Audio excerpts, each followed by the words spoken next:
ঠিক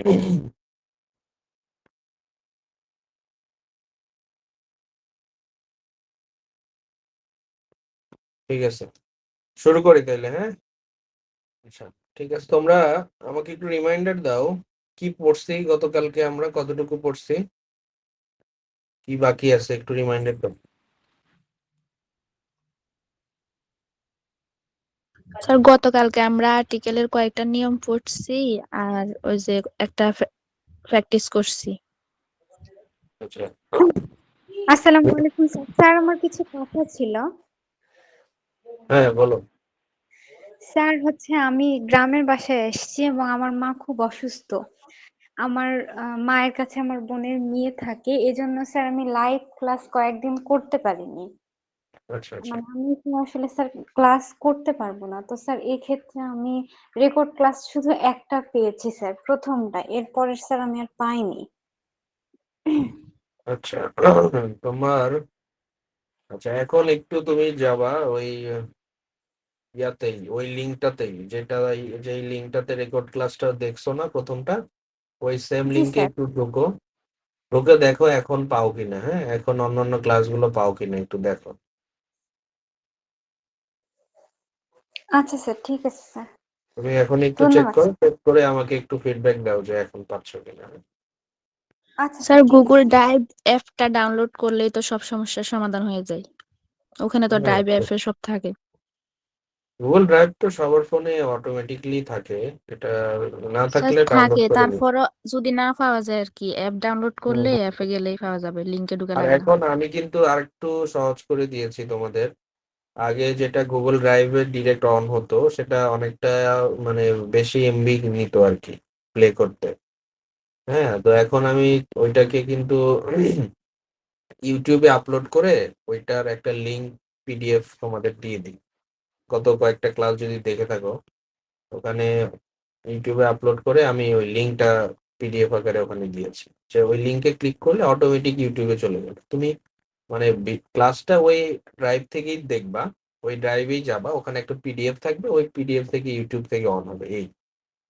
তো ওইটা আরেকটু তোমাদের জন্য কনভিনিয়েন্ট হবে, কারণ ইউটিউব থেকে দেখতে গেলে মানে অত ইন্টারনেট ভালো লাগে না, আবার এমবিও কম লাগবে, সব মিলিয়ে একটা সুবিধা হবে আর কি, এই জন্য ওভাবে করছে। আর একটা বিষয় যে এক একটা ক্লাস 400-500 মেগাবাইট হয়ে যায়, যার কারণে ড্রাইভে স্পেসও থাকে না। এই জন্য ইউটিউবে শিফট হওয়াটাই আসলে জরুরি ছিল আমাদের। তো যাই হোক, এখন সবার পাওয়ার কথা। নুসরাত, পাইছো? স্যার আমার ফোন অনেক স্লো কাজ করছে, আমি চেষ্টা করছি। আচ্ছা আচ্ছা, ঠিক আছে, সমস্যা নেই। তো আমরা আজকে আর্টিকেলের বাকি নিয়মগুলো দেখবো, আর প্র্যাকটিস গুলো দেখি কতদূর যাইতে পারি, শেষ করার চেষ্টা করবো। ঠিক আছে? আমার ভয়েস কি ক্লিয়ার নাকি আস্তে শুনতেছো, কোনটা? স্যার শোনা যাচ্ছে, ক্লিয়ার আসতেছে স্যার। আচ্ছা, ঠিক আছে। দেখো, মোটামুটি শেষই, কালকে অনেকটাই শেষ করে ফেলছি, কারণ সব নিয়ম তো আমি পড়াচ্ছিও না, লাগবেও না। যতটুকু লাগবে ততটুকু পড়াচ্ছি আর কি, অনেকগুলো বাদ দিয়ে দিয়েছি। তো এরকমই, খুব বেশি নিয়ম লাগবে না। আবার আমাদের একটা বলছিলাম যে তোমাদের ক্রস ফাংশনটাও লাগবে না, তো এখানে ক্রসের নিয়মও দেওয়া আছে, সেগুলো লাগবে না। অনেকটাই আমাদের পড়াশোনা কম আর্টিকেলের। জাস্ট ওই যে বললাম, বেসিকটা জানা, কোনটা নির্দিষ্ট কোনটা অনির্দিষ্ট, এটা বুঝতে পারাটাই আর্টিকেলের মেইন পড়া। আচ্ছা, তাহলে দেখি কোন পর্যন্ত পড়ছি।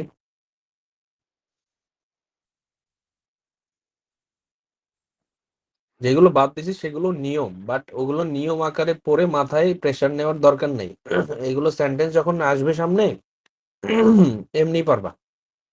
তো স্যার এই ওই যে জন্য সন্ধে আর্টিকেল ওই পর্যন্ত, মানে ওটির উপর পর্যন্ত পড়ছিলাম। সন্ধে সন্ধে গেল কই? ও, দায়ের ব্যবহার তো শুরু করছিলাম। ঠিক আছে। স্যার প্রথম হ্যাঁ, তার ঠিক। ব্যবহারে দুইটা রুল পড়াইছেন শুধু। আচ্ছা আচ্ছা, ঠিক আছে। হ্যাঁ, 3 নাম্বারটাও পড়াইছি, 3 নাম্বারটাও পড়াইছি, 4 নাম্বারটাও পড়াইছি, 5 নাম্বারও পড়াইছি, সুপারলেটিভ ডিগ্রি। হ্যাঁ, মনে আছে আমার, ঠিক আছে। ওকে, হুম, ঠিক আছে। নাম্বার 6 থেকে শুরু করি। দেখো 6 নাম্বারটাও লাগবে, একটু পড়াই। এখানে এই নিয়মটা একটু খেয়াল করতে হবে যে কি লেখছে এটাকে পড়াই। দেখো, দুটি নাউনের মাঝে অফ থাকলে প্রথম নাউনের পূর্বে দা বসে। দুটি নাউনের মাঝে অফ কিরকম সেটা দেখো, dash importance of English can not be described in words. তাহলে এখানে একটা ইম্পর্টেন্স মানে গুরুত্ব, আর ইংলিশ এটা হচ্ছে একটা ভাষা। তাহলে এটাও একটা নাউন, এটাও একটা নাউন। দুটি নাউনের মাঝে কি আছে? অফ আছে। অফ আছে। তো এরকম যদি থাকে এবং তার আগে যদি আর্টিকেল বসাতে বলে, তাহলে তার আগে দা বসে। যেমন ড্যাশ আমব্রেলা অফ সাবিনা, তাহলে সাবিনা একটা নাউন, আমব্রেলা একটা ছাতা, এটাও একটা নাউন। তাহলে এটার আগে দা বসবে। তাহলে এটা সহজে বলতে গেলে দা ডট ডট অফ, মানে সিচুয়েশনটা কি, দুইটা নাউনের মাঝখানে অফ থাকলে তার আগে আর্টিকেল বসাতে বললে দা হবে। এটার কিছু ব্যতিক্রম আছে, সেটা আমরা দেখব। ব্যতিক্রম বলতে এটা অনেকে অনেকভাবে ভুল করে ফেলে অনেক সময়, যে এরকম যাই আসে দা বসাই দিই। তো সেটাও আবার খেয়াল করতে হবে যে কখন দা হবে, কখন আবার নাও হতে পারে, এটাও খেয়াল করবে। ওটা আমরা প্র্যাকটিসে যে দেখবো, সমস্যা নেই। আপাতত এই নিয়মটা এখান থেকে পড়ো। তাহলে এটা দেখলাম, দুটি নাউনের মাঝে যখন অফ থাকবে তার আগে যদি আর্টিকেল বসতে হয় তাহলে দা বসবে। সেকেন্ড বিষয়টা হচ্ছে নাম্বার 7, যেটা দেখো, রিলেটিভ প্রোনাউন। সেগুলো কি কি হয়? হু, হুইচ, দ্যাট। এর পূর্বে নাউন থাকে, যে নাউন থাকে তার পূর্বে দা বসে। এগুলো সেন্টেন্স দেখলেই বোঝা যায়, তারপরেও আমি একটু আহ, এই নিয়মগুলো ইম্পর্টেন্ট বললে আর একটু দেখাচ্ছি। না হলে এগুলো সেন্টেন্স থাকলে এমনি পারবা, নিয়ম পড়তে হবে, ব্যাপারটা এরকম। এগুলো অন্য জায়গায় কাজে লাগবে দেখে আমি পড়াচ্ছি। দেখো, রিলেটিভ প্রোনাউন ব্যাপারটা কি এটা একটু জানি আমরা। রিলেটিভ প্রোনাউন তো অনেক রকম আছে, তো এর মধ্যে একটা হচ্ছে রিলেটিভ প্রোনাউন। প্রোনাউন কয় প্রকার তোমরা জানো? 8 প্রকার ছিল। 8 প্রকার। হ্যাঁ, তাহলে তো তোমরা অনেক কিছু জানো। প্রোনাউন কয় প্রকার জানো মানে অনেক কিছুই জানো, তাই না? তাহলে এই যে হু, হুইচ, দ্যাট, এগুলো রিলেটিভ প্রোনাউন। তো রিলেটিভ প্রোনাউন কি একটু বলো দেখি, দুই একজন পারি কিনা।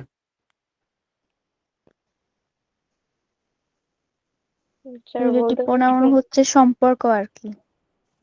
কার সাথে কার সম্পর্ক? যে নাউনের প্রোনাউন সাথে সম্পর্ক হবে।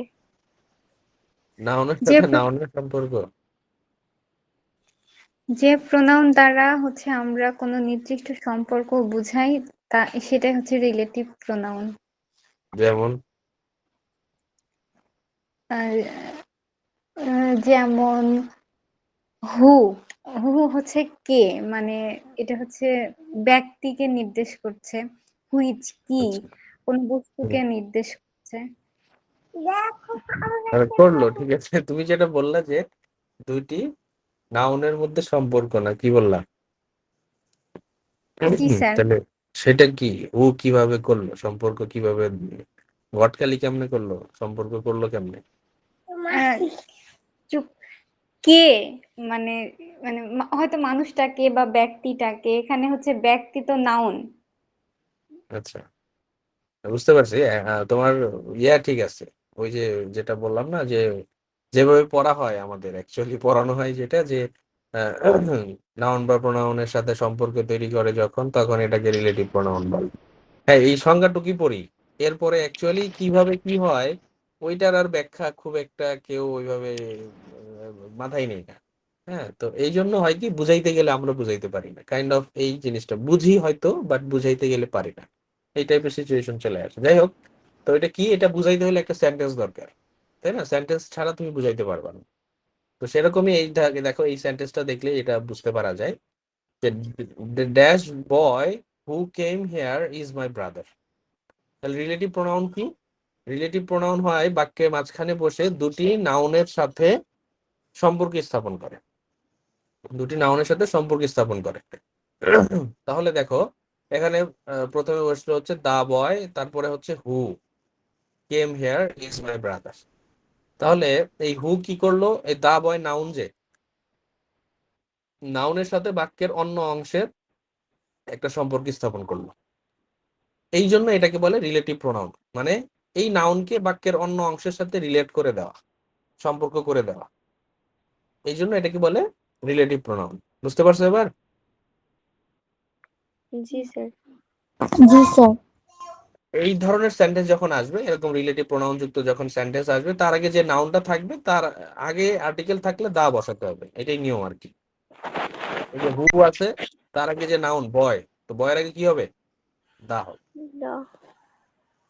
আচ্ছা, ওয়ান অফ এর পরে দা বসে, এটা আমরা জানি, ওয়ান অফ দা একটা ফ্রেজ আছে, তাই না?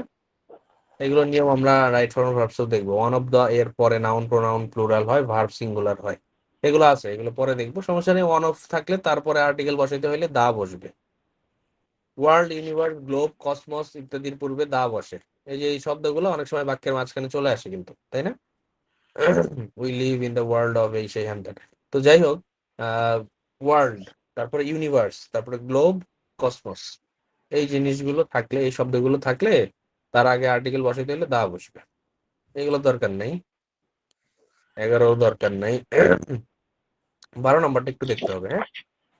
12 নম্বরটা হচ্ছে একই গুণ সম্পন্ন দুটি ব্যক্তি বা বস্তুর মধ্যে তুলনা করলে, দেখো, যার সাথে তুলনা করা হয় তার পূর্বে দা বসে।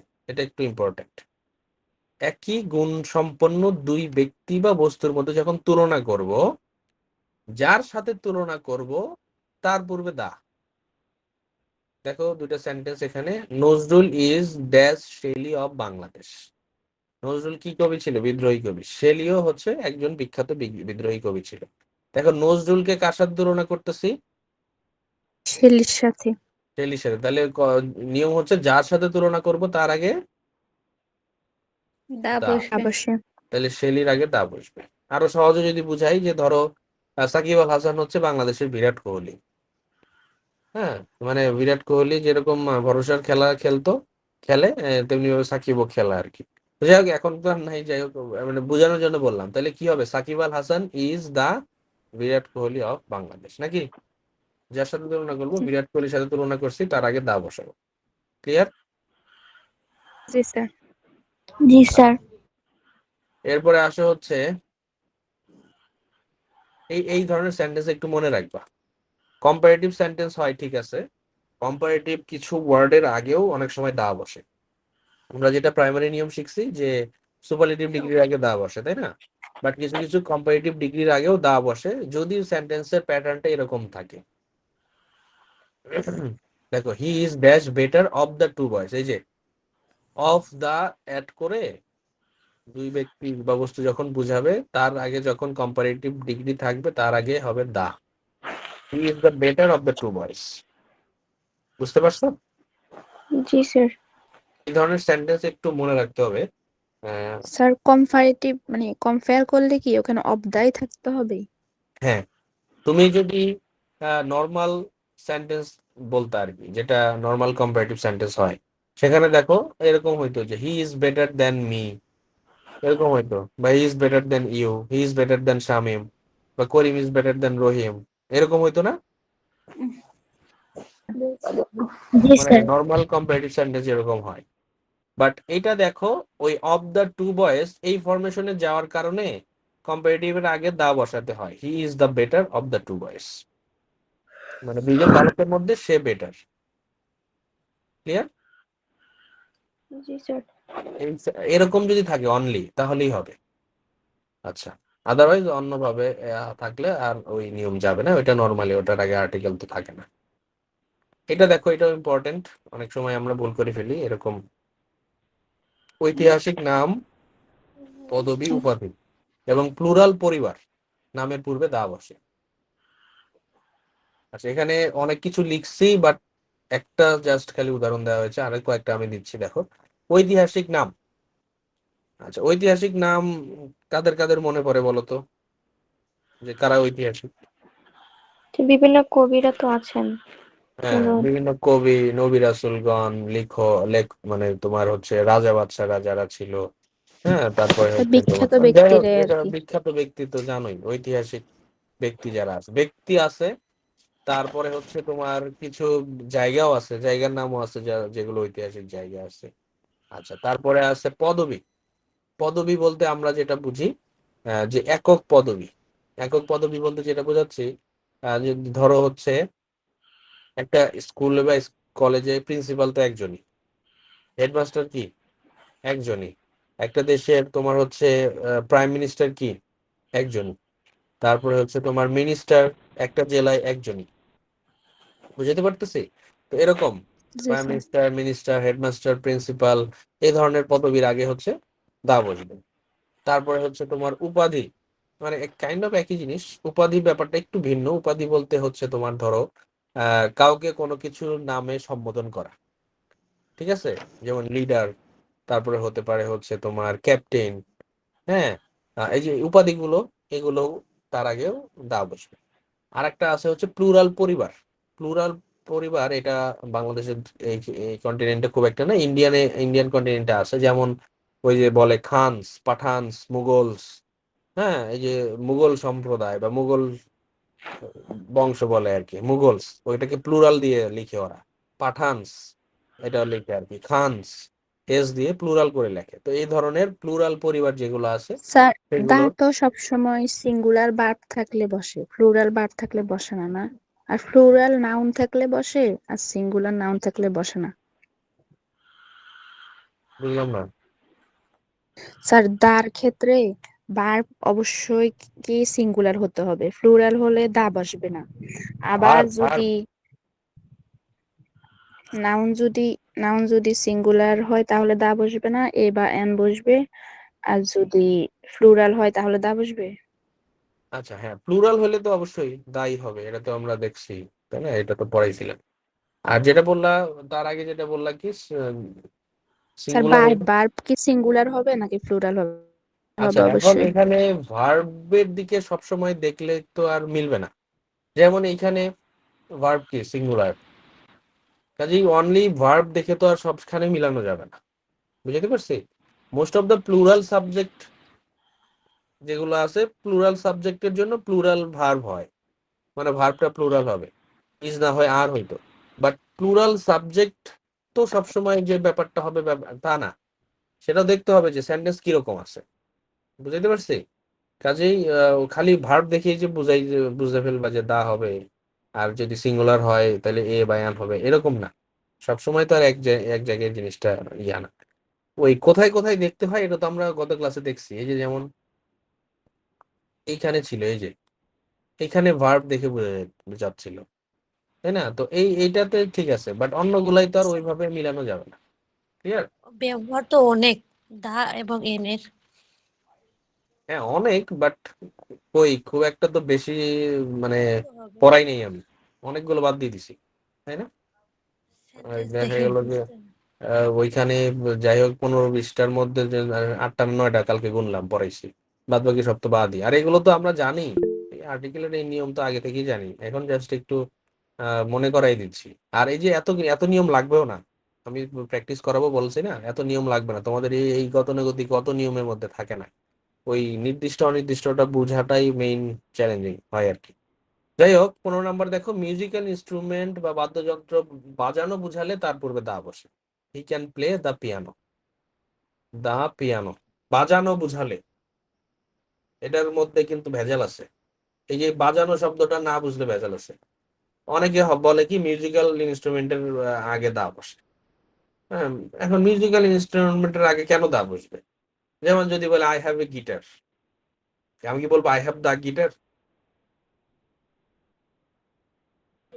না স্যার। বলবে আই হ্যাভ এ গিটার, আমার একটা গিটার আছে। তাহলে এটা হইলো না। নিয়মটা হচ্ছে বাজানো যখন হবে, আই ক্যান প্লে তাহলে দা কর্ম পিয়ানো, আই করতে ক্যান হবে। Play the guitar. বুঝাইতে পারছি? যখন জি স্যার। বাজানোর সেন্স আসবে, ইংলিশটা ওরকম হবে, বাজাচ্ছে বা বাজাতে পারি, এটা যখন হবে তখন তার আগে দা বসবে।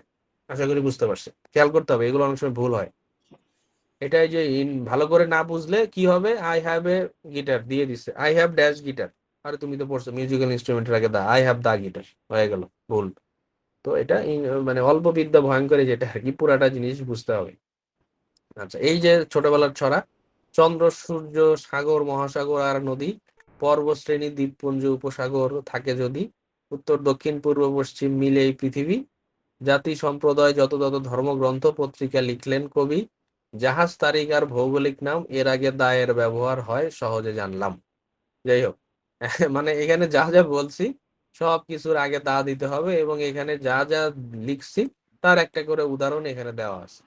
চন্দ্র, সূর্য, অনেক সুন্দর কবিতা স্যার। সাগর, মহাসাগর, নদী, পর্বতমালা, পার্সিয়ান গালফ, কি জিনিসটা এটা?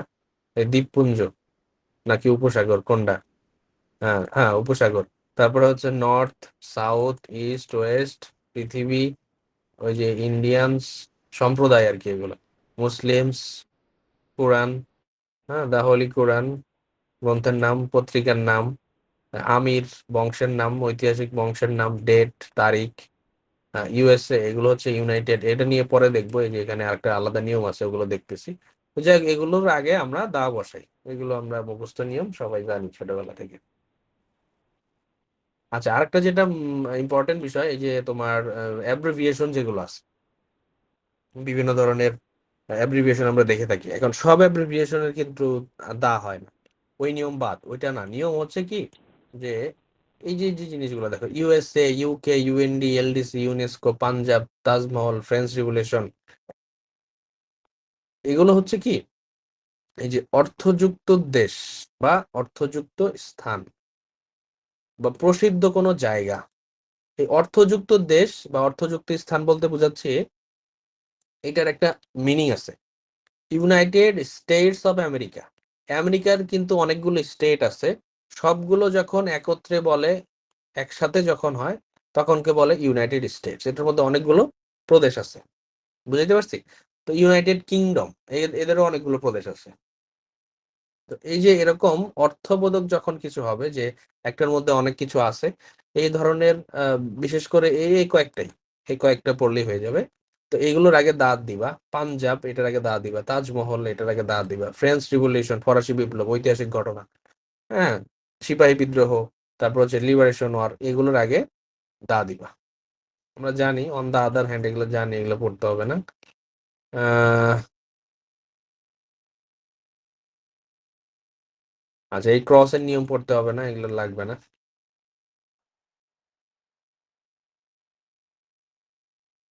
এগুলো পড়তে হবে না।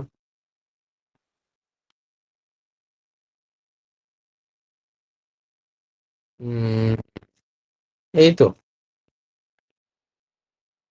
এই ক্রস তো লাগবেই না, এতে বাদ। মোটামুটি নিয়ম শেষ বলতে গেলে, ঠিক আছে। এই কয়েকটা নিয়ম পড়লেই এনাফ। বাদ বাকি দুই একটা যদি কিছু লাগে এক্সট্রা ইনফরমেশন, আমি এখানে শেয়ার করে দিব, কোনো সমস্যা নেই। লাগে না, যতটুকু পড়াইছি ওই দিয়েই হয়ে যাবে। দেখো 2 নম্বরে যাই। 1 নম্বর তো করছিলাম গতকাল নাকি? জি জি স্যার। আচ্ছা, দাঁড়াও একটু, আমাকে একটু 1 মিনিট সময় দাও। রেকর্ডিংটা কেমন যেন ডিস্টার্ব করতেছে, রেকর্ডিং ছেড়ে দিচ্ছি বারবার, আমি একটু ঠিক করে দিচ্ছি। স্যার আমার একটা কথা ছিল। বলো। স্যার আমাদের রেকর্ডেড ক্লাসগুলো আমি ঠিকমতো পাইতেছি না। ঠিক গত মতো পাচ্ছ না? ঠিক মতো পাচ্ছ না বলতে কি? স্যার আমাদের মানে গত সপ্তাহে 2টা ক্লাস হয়েছিল না, প্রথমটার রেকর্ডেড ক্লাস পাইছিলাম কিন্তু পরেরটার পাই নাই, এবং গতকালকে যে ক্লাসটা করাইছেন ওইটা রেকর্ডেড ক্লাস পাই নাই। এই, তাহলে কি আমি দেই নাই নাকি কেউই পাচ্ছে না, ঘটনা কি? এখানে 3টা ক্লাস আছে আর্টিকেল নিয়ে। দাঁড়াও দেখি ঘটনাটা কি। স্যার আমাদের ক্লাসের ভিতরে একটা ক্লাস পাওয়া গেছে, বাকি যে 2-3টা ক্লাস হইলো ওগুলো রেকর্ডেড ক্লাস পাওয়া যায় নাই।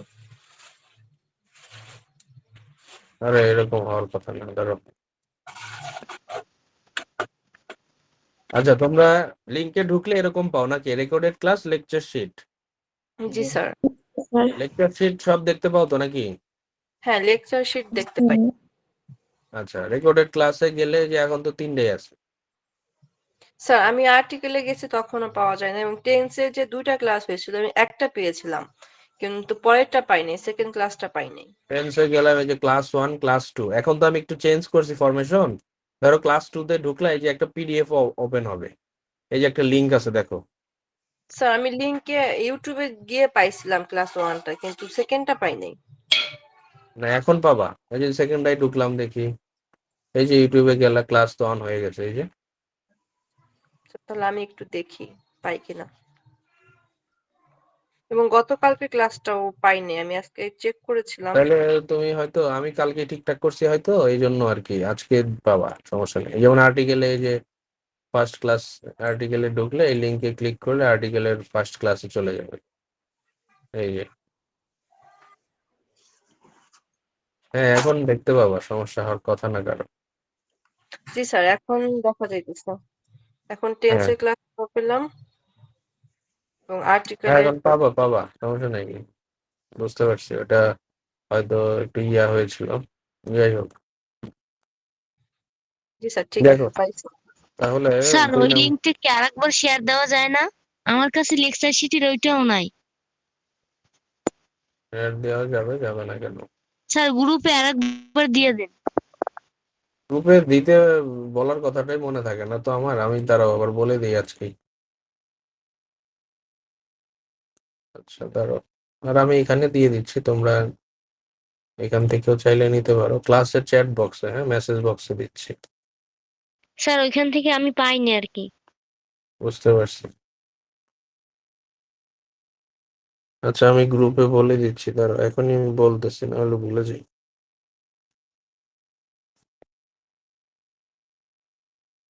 রেকর্ড ক্লাস লিঙ্ক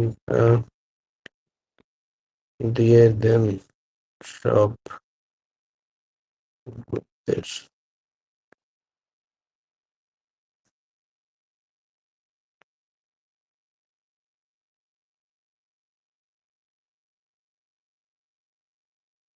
আচ্ছা বলছি, দিয়ে দিবেনি, সমস্যা নেই। ঠিক আছে, প্র্যাকটিসের দিকে যাই। হ্যাঁ, একজন কি লেখছে গতকাল বলছিলেন বিবিএ গ্রুপের মধ্যে এটা তো বলে দিছি, অ্যাড করার কথা বলে দিছি, করে নাই কেন নাকি? করার তো কথা, এটা কালকে আমি ফোন করে বলে দিছি, করে ফেলার কথা তো। আচ্ছা দেখো 2 নম্বরে আছে কি একটু দেখি। Dash officious man is dash undesirable person in, এখানে একটা ড্যাশ আছে, C number, dash office. Dash officials consider his present as dash ominous presence. দেখো এখানে অফিসিয়াস মানে কি জানো?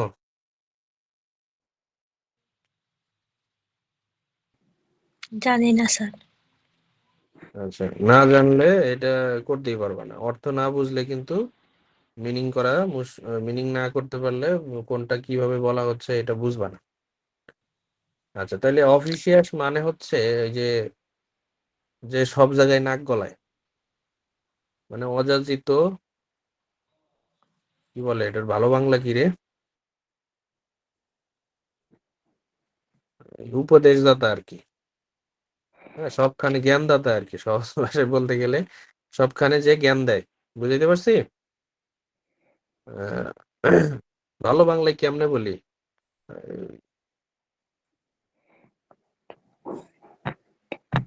বুঝতে পারছি স্যার। না ভালো বাংলা লাগবে তো, বাংলা ভুলে গেলে চলবে? পণ্ডিত। হ্যাঁ, পণ্ডিত। ওই সবই একটাই আর কি নাকি? হ্যাঁ, কি বলবো, ওই অতিরিক্ত হস্তক্ষেপকারী, ধরো অতি হস্তক্ষেপকারী বললাম আর কি, ধরো, বা অযাচিত উপদেশদাতা। এর এর চেয়ে বেশি আর মনে হয় ভালো হবে না, অযাচিত উপদেশদাতা। তো এরকম অফিসিয়াস ম্যান বলতে এই যে এরকম অযাচিত উপদেশদাতা যে পাবলিক, ইনি হচ্ছে আনডিজাইরেবল পার্সন, মানে কেউ একে আসলে ডিজায়ার করে না, মানে চায় না, এরকম লোককে চায় না একটা অফিসে। আর অফিসিয়াল যারা যারা অফিসে কাজ করে তারা সবাই তার প্রেজেন্স, মানে তার উপস্থিতিকে অমিনাস প্রেজেন্স, অমিনাস মানে কি বলতো? স্যার জানি না। জানি না স্যার। কেউই জানি না। না স্যার। না স্যার। এটাকে বলে হচ্ছে ওই যে অশুভ। হ্যাঁ, তার উপস্থিতিকেও সবাই অশুভ উপস্থিতি, মানে কেউ খুশি না তার উপস্থিতিতে, সে সামনে পিছে থাকলে কেউ আর কি খুশি থাকে না, কারণ ওই যে বলে অতিরিক্ত জ্ঞান দেয়। তো অফিসে এই আর কি একটা এনভায়রনমেন্ট, এরকম একটা সিচুয়েশনকে বর্ণনা করার জন্য একটা দিছে আর কি। তাহলে এখানে কি হবে? এটা সহজ। ইয়ান An হওয়ার হ্যাঁ an এড হবে officious man is sir an um, undesirable person in an office নাকি? ইনের ওইখানে তো স্যার কোনো ব্লাঙ্ক দেখতেছি না আমি। এই যে সি নাম্বার এখানে ব্ল্যাঙ্ক ইন আছে, দা ঠিক আছে, ব্ল্যাঙ্ক আছে। The officials consider his presence as an ominous presence, ঠিক আছে। জি জি স্যার। স্যার দেখো এটা সহজ, এখানে কোনো প্যাচ নাই আর কি। Number 3, Bob Collins has recently become, বলো কি হবে এখানে? এ মিনিস্টার আরে পদবি দা হবে স্যার। উপাধি দা, দা সরি একটু আগে স্যার বললাম না মিনিস্টার প্রাইম মিনিস্টার, তার আগে দা হবে। তাহলে has recently become the minister in, A a new in হবে না এটাও দা, দা in the new government। কেন? নিউজ বা সংবাদপত্রের ক্ষেত্রে দা হবে আরে না না, এটা নিউজ না রে বাবা, এটা নিউ গভর্নমেন্ট। নিউ বলতে কিন্তু নির্দিষ্ট করে বোঝানো গভর্নমেন্টের হচ্ছে জন্য নতুন সরকার। হ্যাঁ, নতুন সরকার ব্যবস্থাপনা, মানে সরকার ব্যবস্থাপনাটাকে নির্দিষ্ট করে বলা হচ্ছে কোন সরকার, নতুন যে সরকারটা গঠিত হয়েছে। বুঝতে পারছি? জি স্যার জি স্যার আচ্ছা, he was dash professional footballer, he was a the professional, ই না হচ্ছে a he was professional. A professional footballer in 1960s। কারণ কি এখানে তো আর নির্দিষ্ট কিছু না, সে একজন প্রফেশনাল ফুটবলার ছিল 1960 সালে, এটা জাস্ট নরমালি বলা হচ্ছে। He is suppose to be a the হবে sir. most the most the the the superlative degree জি sir most player of his generation, he became, বলো the member the a member member of they became the এটা member কোন নিয়মে পড়ছে? ওই যে দুইটা নাউনের মাঝে অফ, মেম্বার পার্লামেন্ট, মাঝখানে অফ, দুইটা নাউনের মাঝে অফ, তাহলে প্রথম নাউনের the আগে যদি আর্টিকেল বসাতে হয় তাহলে দা, মনে আছে? জি স্যার। পারা যাবে? দেখো এই যে নিয়ম যখন আসে কিন্তু প্যাচ লাগিয়ে যায় অনেক সময়, খেয়াল করতে হবে। নাম্বার 4-এ যাও, এটা তোমরা একটু করো দেখি কি দা অবস্থা হবে দাঁড়ায়। স্যার প্রথমে। দেখো তোমরা একটু সলভ করো এটা, বলো দেখি। An an American American man the an American আরে এ এন্ড দা তিনটারে একটাই তো হবে নাকি? এত কনফিউশনের কি আছে? যেহেতু এখানে একটা দেশের নাম আছে তাহলে তো দাই বসবে তার আগে। তাই না? জি স্যার। এখন কি হবে এগুলো সলভ দাও দেখি, তোমরা একটু দু একজন একটু। আমার মনে হচ্ছে দা হবে দার পক্ষে কয়জন স্যার প্রথমটা? আমি আছি। স্যার এই নিয়মটা ভুলে গেছি যে নিয়মটা হচ্ছে গিয়ে এখানে বলের ইংলিশ পূর্বে দেশ জাতি ওটা আর কি। অ্যান হবে। এই নিয়মিত করাই নাই, তুমি বলবা কি? আরো আগে নিজে নিজে অ্যান হবে। পড়ছি তো ওটা ভুলে গেছি। এই আচ্ছা বিষয়ে ঠিক আছে, হবে দেখো এখানে এই জিনিসগুলো খেয়াল করতে হবে যে ওই যে গতানুগতিক নিয়মের মধ্যে থেকে কাজ করা যায় না কোথাও, ঠিক আছে? পুরো জিনিসটা একটু খেয়াল করো, পুরো সেন্টেন্সটা একটু পড়তে হবে। Dash American dash Frenchman and dash English woman went to Mexico city dash capital of Mexico. আচ্ছা এটা সিটি বাদ দাও, ড্যাশ ক্যাপিটাল অফ মেক্সিকো মানে মেক্সিকোর রাজধানী। স্যার ড্যাশ এখানে কি আমেরিকান সবগুলো এন ওয়াজ হবে? Very proud of tall buildings in New York. আচ্ছা এখন আমি একটু শেষ করি। দেখো এখানে আমেরিকান মানে আমেরিকার যে লোকজন তাদের বোঝায়, ফ্রেঞ্চম্যান যে ফ্রান্সের লোকজন, আর ইংলিশ And ওম্যান মানে ইংরেজ an মহিলা। English আচ্ছা woman একটু, went to Mexico City, আচ্ছা আচ্ছা the আমি capital এখন আর of নিচ্ছি না রে বাবা, Mexico দাঁড়াও City. দাঁড়াও আমি শেষ করি। The আচ্ছা তাহলে American was বিষয়টা very দাঁড়াইলো কি? proud of আজহারুল দেখি গিয়ারে উঠে গেছে রে বেটা। tall আরে কেউ থামাও আচ্ছা দেখো এখানে পুরো সেন্টেন্সটা পড়লে একটু বোঝা সহজ হয়। দেখো এখানে কিন্তু পুরা জাতিকে বোঝাই নেই, আমেরিকান বলতে কিন্তু পুরো আমেরিকার লোকজনকে বোঝাচ্ছে না, এখানে একজনকে বোঝাচ্ছে। একজন আমেরিকান, একজন ফ্রেঞ্চ বা ফরাসি, একজন ইংলিশ, একজনকে বোঝাচ্ছে। এখানে পুরা জাতিকে বুঝাইলে দা বসে, বাট একজনকে বুঝাইলে কি দা হবে? না এ আমি যেটা এ যেটা অর আমি এন বসে আর কি। তাহলে এখানে হবে অ্যান আমেরিকান, একজন American, A Frenchman and an English woman went to Mexico city, the capital of, Mexico. এই যে অফ এর আগে পরে নাউন, তার আগে আর্টিকেল, এই জন্য দা। ঠিক আছে। আর এইখানে দেখো, এইখানে দা আমেরিকান, কারণ কি সেই আমেরিকান স্যার মহিলাকে তো আমেরিকান আগে আগে বলছি, ছিল। এখন সেই আমেরিকান মহিলাকে আবার যখন ডিনোট করছি তখন তার আগে দা দিব। বুঝাইতে পারছি? জি স্যার। দেখো, জিনিস খুবই সহজ, কিন্তু একটু ধরতে পারাটা জাস্ট প্রথম দরকার আর কি। প্র্যাকটিস করলে ইনশাল্লাহ আমরা পারবো, সমস্যা হবে না।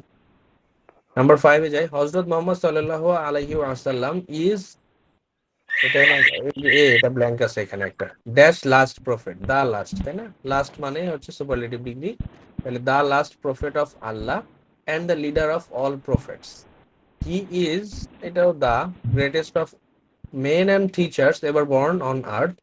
His father Abdullah died before his birth, and his mother Amina died when he was only 6.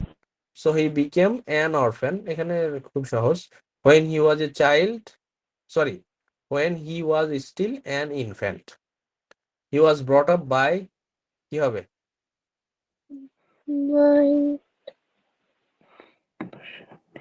দা হবে। দা হবে। এ হবে, এ। ঠিক আছে। আচ্ছা, এখানে দুইটা বিষয় আছে। জেনারেল নিয়ম যেটা, যে সে একটা নার্স এর দ্বারা লালিত পালিত হয়েছিল, যার নাম হালিমা। বাট এখানে যেহেতু উনিও একজন সুপরিচিত এবং বিখ্যাত।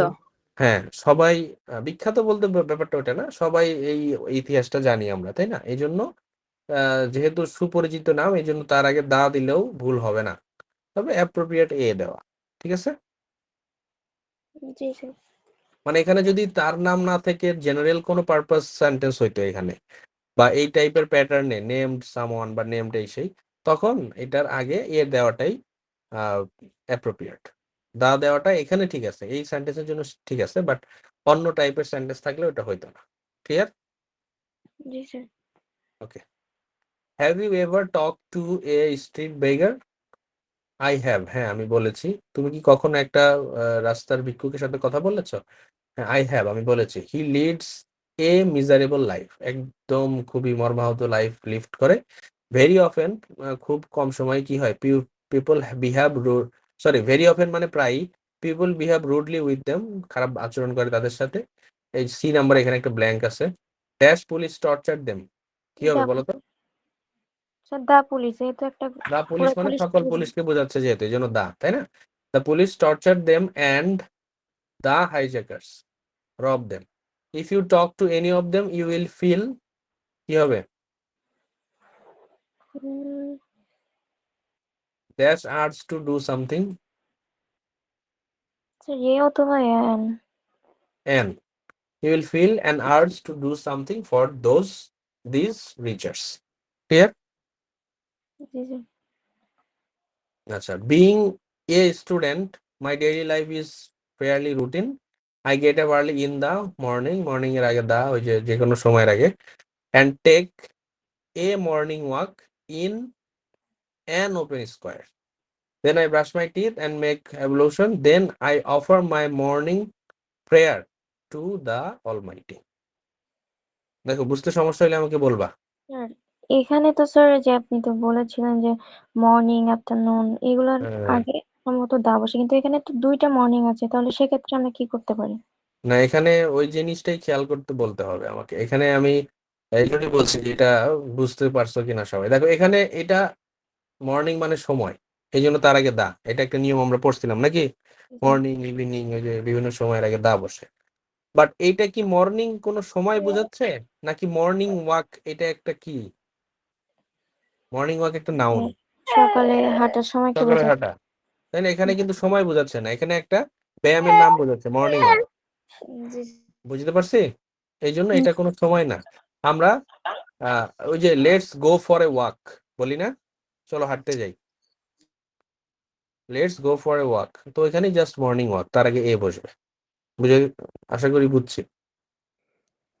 Geneva is not a big city, it has it has an area of only 14 square kilometers. You can walk across from end to end in about an hour. তাই না? It lies at the west of Lake Geneva, Mont Blanc, the tallest peak in West Europe, is visible from all sides of the city. এখানে দিকের নাম ছিল, তার আগে দা, hour উচ্চারণ হয় এই জন্য অ্যান হয়, বাকি সব তো সহজই। Tallest superlative degree the. To make a journey by boat, we hired a boat. The boatman and the seamen were very nice. এখানে স্মেন শব্দটা ভুল আছে, দাঁড়াও, এটা হলো এটা কি জানি, দাঁড়াও, কি ছিল এখানে? ইসমাইল। না না না না, একটু ভুলে গেলাম, সিম্যান না কি যেন ছিল মনে হয়। যাই হোক, মানে নৌকাওয়ালা আর একজন কেউ হয়তো ছিল এরকম। হ্যাঁ, নৌকাতে যারা থাকে তাদের কেউ একজন হবে আর কি। যাই হোক, তো তারা ছিল খুবই সুন্দর। We started in the cool morning, ঠিক আছে, সময় বোঝাচ্ছে। We started in the cool morning. The weather, sir. The weather.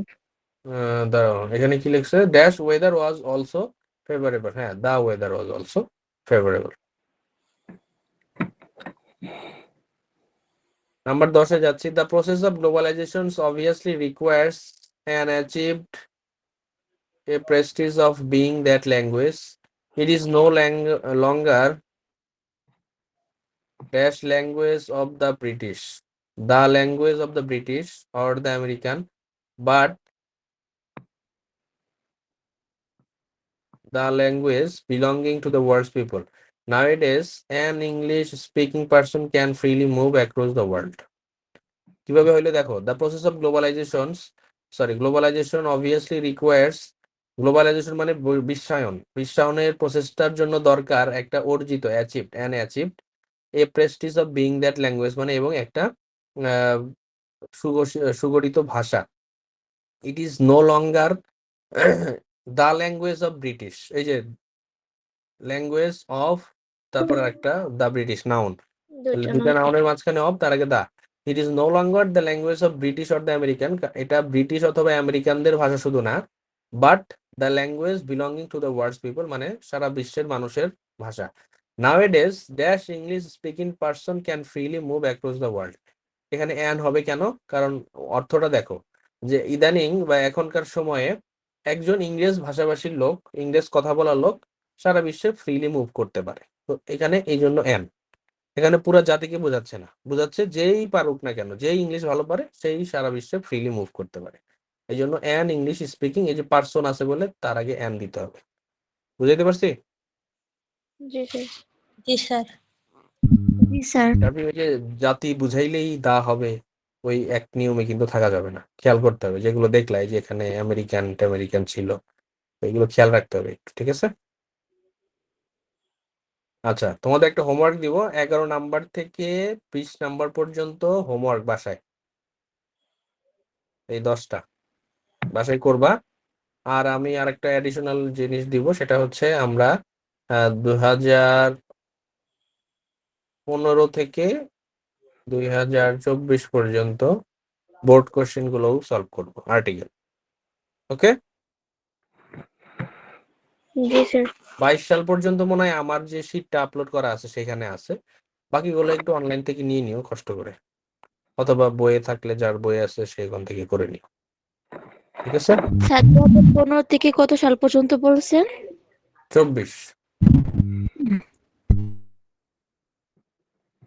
Article গুলো একটু সলভ করবা, তোমরা দেখবা যে কোনো প্রবলেম ফেস করতেছো কিনা, অথবা বইয়ের সলভে যে একটু কনফিউশন লাগছে বা মিলছে না পড়ার সাথে, এরকম যদি মনে হয় আমাকে ক্লাসে এসে শেয়ার করবা, ঠিক আছে? আচ্ছা তো হোমওয়ার্কটা আশা করি সবাই করবা, হোমওয়ার্ক জি। মিস করো না। তো এটার থ্রুতে মোটামুটি আর্টিকেল শেষ হয়ে গেল আমাদের। আর নেক্সটে আমরা দেখি অন্য একটা টপিকে যাব, খুব সম্ভবত সহজ যে আরেকটা আছে WH কোশ্চেন, সেটাতে যাবো ইনশাল্লাহ। ওকে, জি স্যার। স্যার একটা কথা ছিল।